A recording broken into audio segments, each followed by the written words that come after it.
My name is Sarah Mortegan. I'm a Space and Planetary Science PhD student between the NHM in London and Imperial College London, working on some of the instruments on board the ExoMars 2022 rover. Hello, I'm Peter Forden. I'm a research fellow at the Open University, and I'm studying the geology of ancient Mars. My name is Professor Matthew Barham. I also study the geology of ancient Mars, and I'm also the Deputy PI of the PanCam instrument, which is the main camera on Rosalind Franklin rover. So, what are the goals of the ExoMars rover? So I think the main thing that makes Rosalind Franklin rover special is it's the first rover that's specifically sent to look for signs of ancient life on Mars. So previous rovers have been trying to understand the geology and the habitability, but Rosalind Franklin has a drill and it has an onboard laboratory, so it's aiming to look for ancient biomarkers.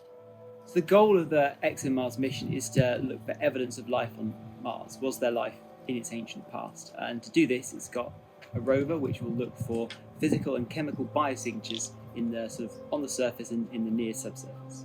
What makes the ExoMars rover different to all the other rovers on Mars?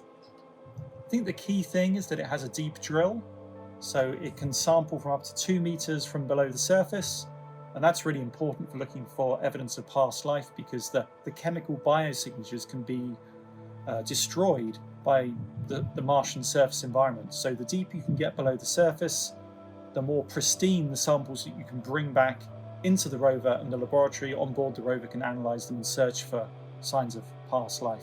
So now you found on Mars where is interesting to go, how do you decide on an actual landing site? So landing site selection started in 2014 with a blank map of Mars and the goal of finding evidence of life. And from that, we selected a group of candidate landing sites, which were taken to a series of landing site workshops where the community discussed the scientific merits of them and discussed how well they fitted to the engineering constraints of the mission, to try and decide which ones would be the best place to send the rover to.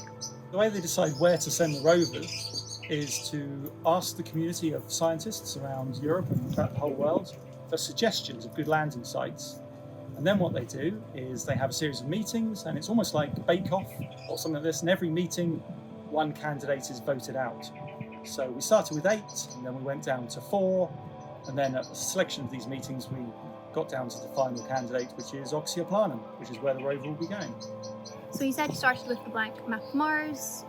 Were you able to choose anywhere when you were looking for a landing site, or were there any constraints? So whilst we might want to just send the rover to the best place based on the scientific evidence for where we want to find life, that's not as easy as it sounds. The rover can only go in certain places. So when choosing where to land on Mars, we are really tied by the engineering constraints. So these are the criteria set by the sort of physical limitations of landing on Mars that help us sort of narrow down where we can possibly go. The rover has to land somewhere that has enough atmosphere for it to be able for the parachute systems to be able to work, and it has to land somewhere where there's going to be enough solar energy for the rover to be able to keep itself warm during the cold Martian nights. There's 2 lines of evidence which show that there's been water active on the Martian surface.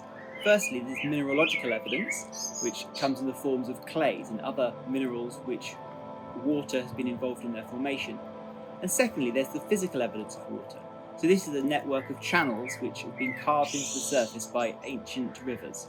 So to land on Mars, we need to land somewhere where there's enough atmosphere for the parachutes to operate. So we have to be at relatively low elevations. Another really important consideration is the available solar power. Now, the rover runs on solar power, so it needs to be able to have enough time in the sun to store enough energy to be able to keep itself warm overnight on Mars, where it's really cold. And if it's left to get too cold, the electrical systems will stop working. Obviously there's scientific considerations as to where we need to send the rover, and generally we think that the Noachian period, so the period in Mars's history that's 3.7 billion years ago and older, that's probably the time period that was most habitable, where there was most water on the surface. So we're looking for terrains that are Noachian in age. That's the big science constraint, really. You said that there were a number of landing sites that were considered. How many were shortlisted? Well, after the first landing site workshop, which was a European Space Agency run event, we whittled it down to 4 top sites, and they were Hippanis Vallis, Arum Dorsum, Oxyoplanum, and Morth Vallis. Now, Morth had already been proposed for other missions, but the other 3 were new sites. There was an awful lot of work to do to understand the geology and the safety of these sites before we could make any formal decisions. That's why there were more landing site workshops to follow on to explore those aspects. Can you tell us a little bit about those shortlisted sites? So from the 8 original contenders, 4 sites were shortlisted for sort of further scientific investigation by the community. These sites were Hypanis Vallis, Arum Dorsum, Morph Vallis, and Oxyoplanum. So Hypanis Vallis was a sediment fan system, so this is like the Nile Delta, something like that at any rate. But this site was ruled out because there wasn't the mineralogical evidence available to back up the long-term interaction with water. The second site is Arum Dorsum. Arum Dorsum was a site that I worked on a lot, and so did Peter. And this is what's known as an inverted river channel. So this is an ancient river, and the deposits that were laid down within the river itself, in the end, they became more erosion resistant than the material around them. So when the whole area was eroded later on, Arum Dorsum was left standing up as a ridge, and it's got the remnants of floodplains alongside it. It's got little islands, the river itself.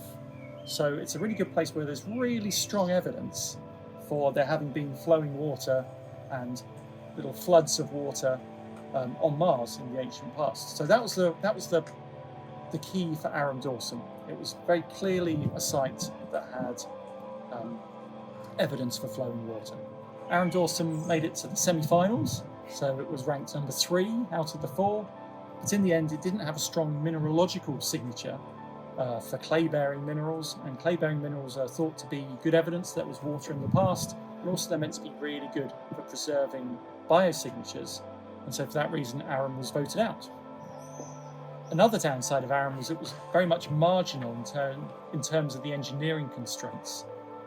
Unfortunately, Arum Dorsum was also very close to sort of the elevation ceiling, meaning that their parachute system would have only had the minimal amount of time to be able to open and operate before landing. The Morph Vallis landing site was kept in contention because of the abundant evidence for water in terms of the mineralogy. At this site, you could see a huge array of different types of clays, which once we could have got there with the rover to investigate them, could have told us about how the Martian environment changed over time. Morph Vallis was also a really important site in terms of the exploration of Mars. It was the first place that evidence of these clay minerals was really solidly identified by the Mars Express orbiter and the Omega instrument in 2003. So what makes Oxyoplanum such a good landing site? Oxyoplanum's a really good landing site for several reasons, 2 main scientific reasons. So the first is that the orbiting spacecraft had seen an awful lot of evidence of clay minerals, evidence for water in the mineralogy, good for preserving biomarkers. That's really good. Also, at one part of the site, there's a river system, an ancient river system that comes in, and it's got a big sediment fan, so like a delta, or sort of where all the material's been deposited from this river. So potentially, the whole thing might have once been underwater in a lake or a sea. So again, that's really good for the search for life.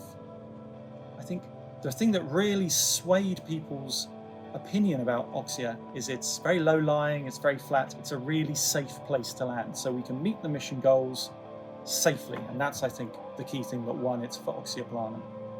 Yeah, if you can't land, you can't do any science at all. So how long is the ExoMars mission actually going to last? Well, officially, the mission's going to last around 210 days.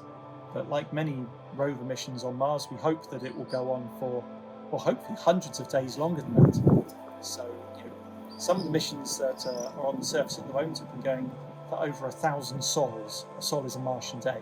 So much longer than they were designed for, and we really hope ExoMars, Rosalind Franklin, will do the same. Can you tell us how the rover will actually land at the landing site?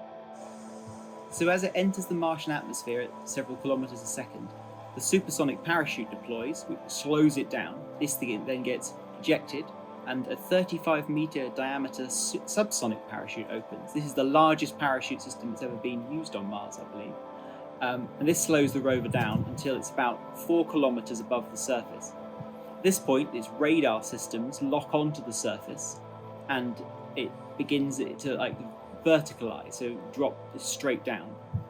After this, retro rockets fire, which slows the lander down enough so that just 1 meter above the surface it will stop, and then it drops the final meter. At this point, the lander platform called Casachot will be on the surface. Once the lander's on the surface, Rosalind Franklin, the ExoMars rover, will deploy its PanCam mast from above it, decide where it wants to go, and disembark the platform. How far do you anticipate the rover will actually drive during the mission? Once the rover has landed and completed its sort of commissioning tests, we expect it to drive between 3 to 5 kilometres. Now, other rover missions have driven along much further distances than this, but ExoMars is really about finding the best place to drill to look for those biosignatures.